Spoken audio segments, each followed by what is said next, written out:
예, 잘 오셨습니다. 사랑하고 축복합니다. 감사합니다. 우리가 믿고 우리가 따르고 있는 예수님은 우리를 긍휼히 여기시고 불쌍히 여기심으로 말미암아 우리를 온전한 생명의 길로 인도해 주시는 분인 줄 믿습니다. 지난주에 말씀 나눴듯이 청년 사울이 다메섹을 향하여 잘못된 길을 걷고 있을 때 길이요 진리요 생명이신 예수님이 그 사울의 다메섹의 길에 찾아오셨습니다. 빛으로 찾아오셨고 말씀으로 찾아오셨죠. 그리하여 사울이 구부러지고 삐뚤어졌던 그 사울의 길이, 죽이는 그 길이 이제 생명의 길, 구원의 길, 예수 그리스도의 길로 바뀌게 되었습니다. 이 새롭고 살 길, 이 새롭고 산 길 위에 선 사울은 죽는 날까지 뒤돌아보지 않았습니다.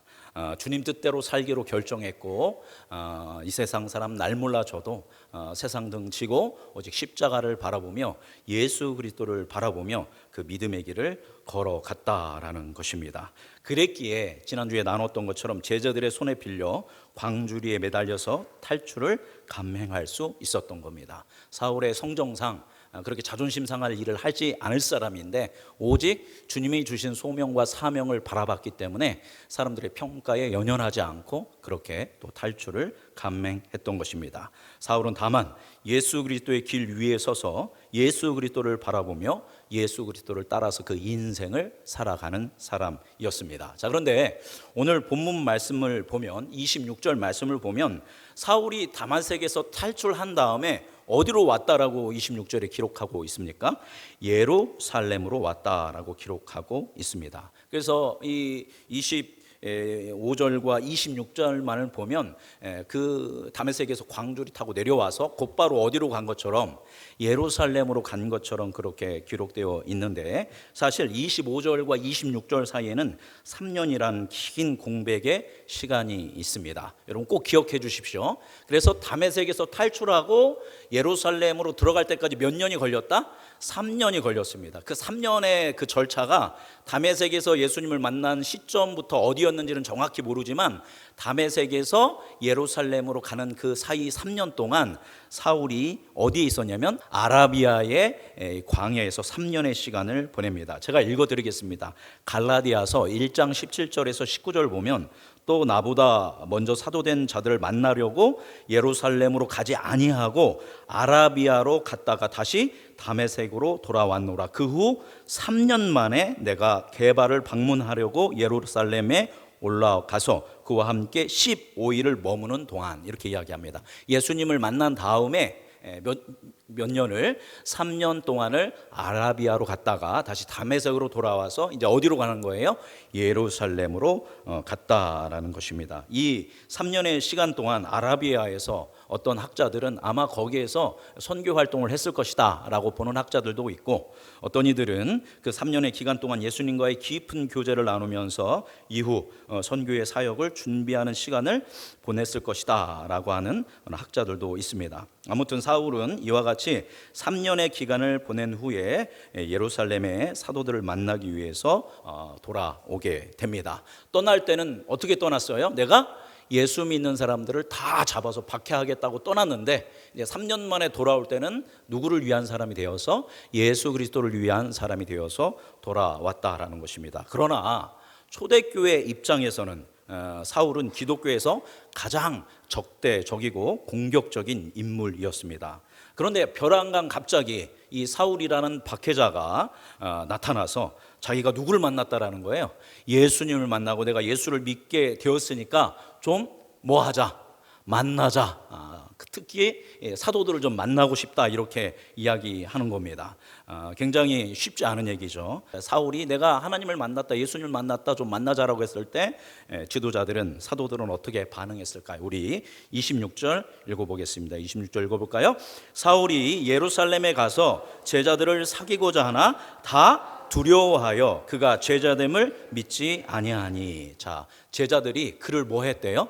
여전히 두려워했다라는 겁니다. 두려워서 그를 만나주지 않았습니다. 믿어주지 않았습니다. 왜냐하면 이 사울이 회심한 척하면서 예루살렘 교회로 들어와서 사도들을 만나고 교회의 조직과 인원들을 파악한다면 교회를 무너뜨릴 수 있는 아주 위험한 인물이기 때문입니다. 물론 다말섹에서는 아나니아라는 제자에게 성령께서 강력하게 강권하고 말씀하여 주셨으니까 아나니아가 순종했지만 그게 벌써 몇 년 전 얘기예요? 3년 전 얘기입니다. 3년 동안 이 사울에게 어떤 일이 있었는지 알 길이 없는 것이고 아마 사도들에게 성령께서 강력하게 아직 말씀해 주시지 않은 것으로 보여지는 것입니다. 그렇기에 그를 받아주기가 너무 어려웠던 것입니다. 그런데 바로 이때 이 청년 사울에게 있어서 너무 그의 인생에 있어서 중요한 인물을 만나게 됩니다. 모두들 이 사울을 두려워할 때 사울을 두려워하지 않고 만나준 사람이 있습니다. 우리 27절 말씀 읽어보겠습니다. 바나바가 데리고 사도들에게 가서 그가 길에서 어떻게 주를 보았는지와 주께서 그에게 말씀하신 일과 다메섹에서 그가 어떻게 예수의 이름으로 담대히 말하였는지를 전하니라. 아멘. 그 사람이 누굽니까? 바로 바나바였습니다. 예, 기억하시죠? 초대교회 공동체를 위해서 교회에 연약하고 가난하고 힘겨운 지체들을 위해서 자신의 땅을 다 팔아서 그 값을 사도들에게 내어주었던 레위 사람 요셉, 그래서 바나바라는 별칭을 얻게 되었던 사람입니다. 모두들 사울을 두려워할 때 그리고 사울을 믿지 못할 때 착하고 성령과 믿음이 충만한 바나바는 사울에게 손을 내밀었던 것입니다. 그래서 사울을 용기를 가지고 담대하게 두려워하지 않고 그 박해자였던 사울을 만나게 되고 그에게 일어났던 일 하나하나를 경청하게 됩니다. 그리고 정말 이 사울이라는 사람이 누구를 만났구나, 예수님을 만났고 회심하였구나, 그리고 복음을 위해서 심지어 뭐까지 받았구나, 핍박과 박해까지 받았구나라고 이제 그 모든 것들을 믿어주게 됩니다. 그리고 확증해 주게 되고 그래서 이를 예루살렘의 모든 사람들에게 특별히 그 사도들에게 소개시켜 주게 됩니다. 우리 28절 말씀 읽어보겠습니다. 28절 읽어볼까요? 사울이 제자들과 함께 있어 예루살렘에 출입하여. 그래서 사울이 누구랑 함께 있었대요? 제자들과 함께 있었다. 여기서 제자들은 주로 이제 사도들을 이야기합니다. 그런데 갈라디아서 아까 제가 1장을 읽어드렸죠. 거기에 보면 많은 사도들을 만난 게 아니라 사도 중에서 누굴 만나냐면 수제자인 베드로를 만나서 보름 동안 15일 동안 함께 하게 됩니다. 그리고 예수님의 친동생이고 초대교회의 최고의 지도자였던 예수님의 동생 야고보를 만나게 되고 또 누구 만났습니까? 바나바를 만나게 됩니다. 그러면 이 보름의 기간 동안 그 수제자에게 그리고 예수님의 동생에게 그리고 이 바나바에게 누구에 대해서 이야기를 했겠습니까? 당연히 사울은 당연히 예수 그리스도에 대해서 이야기를 했을 것입니다. 예수님에 대해서 궁금했던 걸, 예수님이 하셨던 말씀들, 예수님이 일으키셨던 역사들은 어떤 것이 있는지 자기가 이 3년 동안 아라비아에 있으면서 묵상하고 또 공부하고 또 주님과 교제했던 이 모든 것 하나하나를 베드로와 야고보와 바나바와 밤새일 줄 모르면서 그렇게 이야기를 나누었을 것입니다. 그리고 이제 마음에 확증이 되었을 때 사울은 사도들의 지지를 얻으며 예루살렘에 출입했다라는 것은 예루살렘의 성에 들어가서 헬라파 유대인들에게 복음을 증언하기 시작합니다. 우리 29절 말씀 같이 읽어보겠습니다. 또 주 예수의 이름으로 담대히 말하고 헬라파 유대인들과 함께 말하며 변론하니 그 사람들이 죽이려고 힘쓰거늘. 사울이 예루살렘 성에 들어가서 누군가에게 예수님에 대해서 증언을 해요. 근데 그 대상이 누구예요? 누굽니까? 헬라파 유대인들인 겁니다. 이전에 헬라파 유대인들에게 복음 증언했다가 죽은 사람이 있죠? 누굽니까? 스데반 집사입니다. 여기 헬라파 유대인들은 자유민들이에요. 그래서 로마 제국에 있다가 노예 해방을 받고 우리가 노예 해방된 것은 하나님의 은혜다라고 생각하면서 이제 성전을 수호하고 율법을 수호하겠다라는 결정을 가지고 예루살렘으로 이주해서 회당을 형성했던 사람이 바로 헬라파 유대인들인 것입니다. 여러분, 바울도 무슨 파 유대인이에요? 사울도 헬라파 유대인입니다. 길리기아 다소 사람인데 여기에 와 있었던 것이죠. 그러니까 그 사울이 정말 친한 사람들은 다 어디 사람들이에요?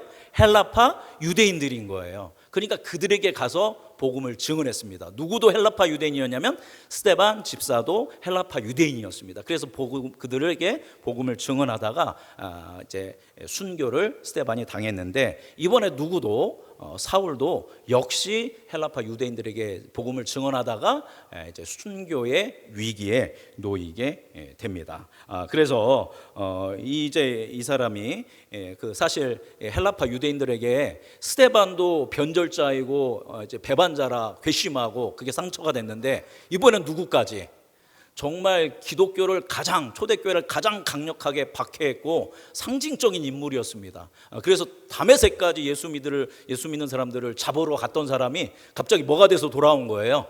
옛날 우리말로 예수쟁이가 돼서 와가지고 막 예수님이 메시아고 예수님이 하나님의 아들이라고 증언하니까 또 누가 나온 거예요? 배반자, 변절자가 나왔으니까 더 괘씸하죠. 스데반보다 더 괘씸하니까 이 사울을 죽이려고 합니다. 근데 아직 사울은 순교하면 돼요, 안 돼요? 아직 안 됩니다. 이에게는 소명과 사명이 있기 때문에. 그래서 이제 형제들이 이 사울을 피신시킵니다. 30절 말씀 읽어보겠습니다. 형제들이 알고 가이사라로 데리고 내려가서 다소로 보내니라. 그래서 이 사울을 가이사라라고 하는 당시 행정 수도인 가이사라, 로마군이 주둔하고 있던 안전한 곳으로 옮겼다가 이제 사울의 이제 고향인 길리기아 다소, 소아시아 지역, 터키 지역이죠. 거기로 다시 보내게 됩니다. 그곳에서 이제 긴 시간을 이제 사울이 있게 됩니다. 그러니까 지금 한 4, 5년 새에 이 초대교회에 엄청나게 많은 일들이 일어났습니다. 저희가 한 7주, 8주 동안 본 이야기인데, 정리하면 누가 순교했어요? 스데반이 순교했습니다. 그래서 교회가 뿔뿔이 흩어졌어요. 그 뿔뿔이 흩어지는 사람들이 흩어져서 뭐를 세웁니까? 교회를 세우고 복음을 증언합니다. 그 중에 빌립 집사가 사마리아로 가서 사마리아 교회를 세우게 되고 에디오피아 내시에게 복음을 증언합니다. 이걸 괘씸하게 여겨서 예수 믿는 사람들을 다 잔멸하겠다라고 결정하고 열정을 냈던 사람이 사울입니다. 이 사울이 다메섹을 가다가 누구를 만났어요? 예수님을 만나고 회심하게 됩니다. 그리고 이제 예수 그리스도를 증언하다가 이제 핍박과 박해를 당하게 되고 아라비아 사막에서, 아라비아 광야에서 3년의 시간을 보내고 이제 어디로 돌아와요? 교회로, 예루살렘 교회로 돌아와서 거기서 복음을 증언하다가 이 또한 이제 핍박을 받고 피신을 가게 되는 겁니다. 이게 몇 년 동안 일어난 일이에요? 약 4, 5년 동안, 짧게는 3, 4년, 길게는 4, 5년 동안 초대교회에 일어났던 일입니다. 많은 박해와 많은 역동적인 일들이 일어났죠. 그러는 동안 교회는 어떻게 되었을까요? 우리 31절 읽어보겠습니다. 읽어볼까? 시작. 그리하여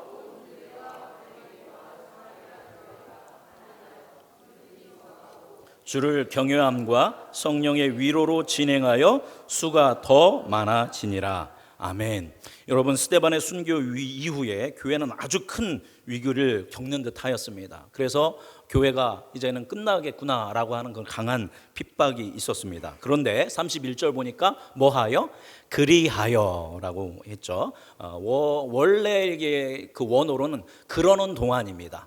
그러는 동안에, 이제 우린 그리하여라고 해석했지만 원어로는 그러는 동안, 이 4, 5년 동안 스데반의 순교 이후에 이 사울의 이 역사의 이 일들이 일어나는 동안 교회는 어떻게 돼요? 그리하여 그 다음 뭡니까? 온 유대와, 그 다음 갈릴리와, 그 다음 사마리아 교회가, 자, 교회가 몇 교회가 나왔어요? 세 교회가 나왔죠. 온 유대교회, 이제 예루살렘을 중심으로 한 유대교회, 또 예수님이 주 사역을 했던 갈릴리 교회, 그 다음에 빌립이 복음화했던 사마리아 교회가 나옵니다. 근데 여기 보니까 교회들이 아니라, 원어로 보면 복수가 아니라 이것을 단수로 쓰고 있습니다. 저 교회는 세 개 교회가 아니라 뭐 10개, 20개 교회가 아니라 몇 개 교회라는 거예요. 모든 교회는 한 교회라고 이야기하고 있는 거죠. 우리가 교회론에 대해서 우리 이야기 나누었던 것처럼 모든 한 교회입니다. 이렇게 하나님의 예수 그리스도가 세우신 성령의 충만함을 통해 세워진 교회는 어떻게 됐대요? 첫 번째, 평안하였다라는 겁니다. 그죠? 그런 핍박들이 있었지만 교회는 오히려 평안하였고, 평안한 가운데 어떻게 되었다? 든든히 서 갔다라는 것이고, 그들은 또 주를 경외하였고 성령께서 위로를 주시는 그런 상황 가운데 수가 어떻게 됐대요? 점점 많아졌다라는 것입니다. 그 수많은 핍박과 어려운 상황 가운데 있었음에도 불구하고 성령의 은혜와 성도들의 헌신과 충성을 통해 교회는 내적으로나 외적으로나 질적으로 양적으로 성장과 성숙을 이루는 커다란 부흥을 경험하게 되었다라는 것입니다. 자, 그런데 여기 여러분 보니까 교회가 어디까지 소개됐어요? 어디 교회까지 소개되었어요? 사마리아 교회까지 소개되었습니다. 그죠? 온 유대 교회, 그 다음에 갈릴리 교회, 그 다음에 사마리아 교회. 원래는 그 다음 뭐가 나와야 돼요? 땅끝 교회가 나와야죠. 그죠? 땅끝까지 이르러 내 증인이 되리라고 했으니까 땅끝 교회가 나왔는데 땅끝 교회가 지금 나왔어요? 안 나왔어요? 안 나왔어요. 그러니까 복음이 아직 어디에 머무르고 있는 겁니까?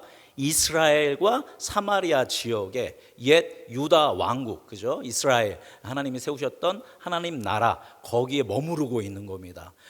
그러면 여러분 여기까지 이렇게 든든하게 서구하고 부흥했다면 이제 다음부터는 뭐가 이루어져야겠어요? 무슨 교회가 나오겠습니까?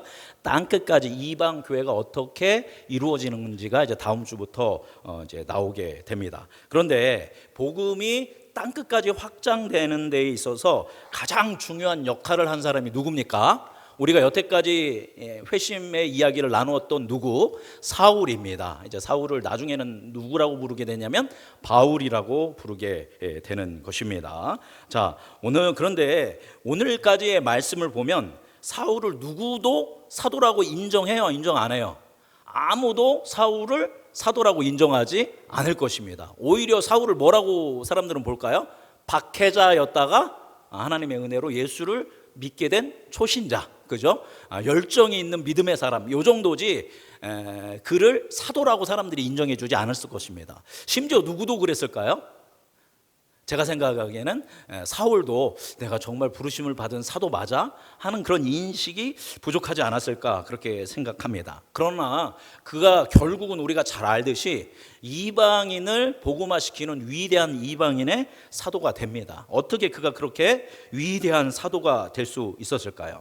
하나님께서는 사울을 사도로 세우기 위해서 많은 사람들을 만나게 해 주셨습니다. 그 첫 번째 만남은 누구와의 만남이냐면 스데반 집사와의 만남입니다. 여러분, 이 사울이 이후에 복음을 전하는 이 사역의 패턴을 보면 제가 일전에도 말씀드렸지만 누구와 패턴이 똑같냐면 스데반 집사님과 이 사역을 하는 것이 패턴이 똑같습니다. 스데반이 예수님이 메시아이고 하나님의 아들이고 우리의 구원자인 것을 증거할 때, 변증할 때 어떤 방식을 썼냐면 구약의 모든 이야기들을 다 동원합니다. 그래서 그 구약에서 메시아가 온다고 했잖아. 근데 그 메시아가 이러해서 결국은 누구야? 예수님이야 라고 이 구약의 모든 말씀을 가지고 예수님이 하나님의 아들이요 메시아인 것을 강력하게 증언했던 사람이 누구냐면 스데반 집사입니다. 그런데 이와 똑같이 사도 사울도, 그죠? 사도 바울도 예수님이 메시아라는 것을 어떻게 입증하냐면 먼저 뭐에 대해서 이야기하냐면 율법에 대해서 다 이야기합니다. 근데 이 율법 우리가 지킬 수 있다 없다? 우리가 지킬 수 없다. 그런데 이 우리가 율법을 완성할 수 있게 하시는 분이 있는데 그분이 바로 누구다? 예수 그리스도시다. 예수님이 그것을 완성하시고 성령을 통해서 그것을 우리로 하여금 이루게 하시는 우리의 구원자다라고 이 사울도 그렇게 증언을 했다라는 것입니다. 바로 이 구약을 통한 율법을 통한 예수 그리스도의 논증을 스데반과 사울이 동일하게 진행했습니다. 또 스데반처럼 이제 사울도 예수님의 구주 되심을, 메시아 되심을 증언할 때 아주 강하고 담대하게 거침없이 예수님이 구원자이심을 선포했습니다. 그래서 상대방을 성경으로나 또 신학으로나 또 논리로나 꼼짝할 수 없도록 아주 명확하게 사이드로 몰고 갑니다. 그래서 상대방의 입에서 결국은 뭐라고 나오게? 예수가 그리스도 맞는 것 같아 라고 고백할 수 있을 만큼 막 코너로 모는 겁니다. 여러분, 그렇게 코너로 몰리면 그 사람이 어떨까요? 정말 예수님이 구원자셨구나 이럴까요? 막 괘씸합니다. 뭔가 아닌 것 같은데 반박은 못하고 막 화가 나는 것이죠. 그죠? 그래서 결국은 스데반이 어떻게 됩니까? 그것을 받아들이지 못한 사람들에 의해서 결국은 순교를 당하게 된 겁니다. 근데 스데반 그거 두려워해요? 안 두려워해요? 안 두려워합니다. 이게 진리다. 예수님이 우리의 구원자다. 두려워하지 않고 논리적으로, 신학적으로, 성경으로 끝까지 갔던, 강력하게 갔던 사람이 스데반입니다. 그렇게 해서 그는 순교를 했죠. 그러나 스데반의 순교를 통해서 누구라는 인물이 등장해요? 사울이라는 인물이 등장하죠. 사울도 똑같아요. 이제 헬라파 유대인들 만나고 율법주의자들 만나고 구약을 이제 정통으로 믿는 사람들을 만나면 무엇으로 그들을 박살내냐면 신학으로, 그다음에 성경으로, 논리로 끝까지 몰고 갑니다. 그러다 어떻게 돼요? 잘못하면 죽어요. 그죠? 그래서 죽을 뻔한 적 있지 않습니까? 다메섹에도 죽게 생겼으니까 광주를 타고 도망쳤고, 지금 여기 예루살렘에도 그렇게 강력하게 복음을 증언하다가 헬라파 유대인들이 죽이려고 하니까 5가지 이제 피신을 하게 된 것입니다. 제가 생각하기에 만약에 스데반이 순교하지 않았다면, 예수님의 하나님의 스데반을 향한 부르심이 순교가 아니었다면 스데반이 누구처럼 사역했을까요? 아마 사울처럼, 바울처럼 그렇게 돌아다니면서 그렇게 사역하지 않았을까. 그만큼 사울과 스데반의 사역의 패턴은 어떻다? 아주 비슷하다라는 겁니다. 찾아가는 것도 누구 찾아가요? 헬라파 유대인을 찾아갑니다. 나중에 사울이 전도 여행할 때 보면 가장 먼저 어디부터 가냐면 회당부터 갑니다. 그 회당에 가면 누가 있어요? 헬라파 유대인들이 있는 겁니다. 똑같은 패턴으로 사역을 합니다. 그러니까 어떻게 보면 사울은 누구를 모델링하고 있냐면 스데반을 어느 정도 모델링하고 그에게 늘 빚진 자로서의 심정을 가지고 이렇게 사역을 했다라는 것입니다. 이게 첫 번째 만남이고, 두 번째 만남은 우리가 지난 시간까지 봐왔던 누구와의 만남이냐면 아나니아와의 만남입니다. 아나니아는 스데반 그 사울에게 있어서는 이제 처치해야 할 제 1번인 사람이었습니다. 다메섹에서. 그런데 그 아나니아를 만났을 때 아나니아가 사울을 뭘로 받아줬어요? 교회 공동체에서 형제로 받아줬습니다. 따스하게 형제 사울아, 사울 형제님 받아줬고 따뜻하게 안수하여서 그의 눈을 어떻게 합니까? 보게 합니다. 원수의 눈을 보게 해 주었습니다. 그리고 그에게 뭐를 베풀어 주었어요? 세례를 베풀어 줍니다. 하나님께서, 예수님께서 얘기해 주셨던 소명에 대해서, 부르심에 대해서 사울에게 설명해 주고 그에게 이제 세례를 베풉니다. 그러니까 사울이라는 사람이, 그죠? 공적으로 그리스도인이 될 수 있도록, 교회 공동체로 들어올 수 있도록 다리를 놔준 사람이 누구예요? 아나니아라는 사람입니다. 아나니아를 만났기 때문에 그가 볼 수 있었고, 아나니아를 만났기 때문에 그의 소명을 발견할 수 있었고, 아나니아를 만났기 때문에 그가 세례를 받고 그리스도인이 될 수 있었고, 아나니아를 만났기에 그가 먹을 것을 먹고 회복해서 예수에 대해서 알고 예수에 대해서 증언하는 삶을 살 수 있었던 것입니다. 자, 그런데 설교 끝날 때가 됐는데 가장 중요한 사람이 이제 시작됩니다. 오늘 보니까 너무너무 중요한 사람을 만나는데 그 사람이 바로 누구예요? 바나바였다라는 것입니다. 예루살렘 교회가 사울을 받아들인다라는 것은 다메섹 교회가 아나니아를 중심으로 해서 사울을 받아주지 않았습니까? 그런데 온도차가, 예루살렘 교회가 사울을 받아들인 것은 온도차가 굉장히 큽니다. 왜냐하면 이미 사울이 예루살렘의 초대교회를 뭐 했어요? 초토화했던 사람이 사울입니다. 그러니까 초대교회, 예루살렘 초대교회 공동체에 들어가 보면 거기 누구한테 박해받았던 사람이 있어요? 사울한테 박해를 받았던 사람이 있고, 사울로 인해서 내 가족이 끌려간 사람, 또 내 친구가 끌려간 사람, 이런 사람들이 초대교회 공동체에 수다했다라는 것입니다. 본인이 고통당하지 않더라도 자기가 사랑하는 사람들이 누구 때문에?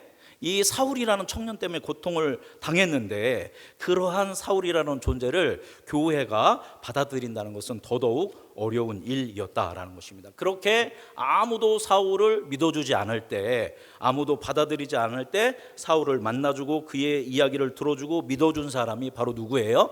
바나바라는 것입니다.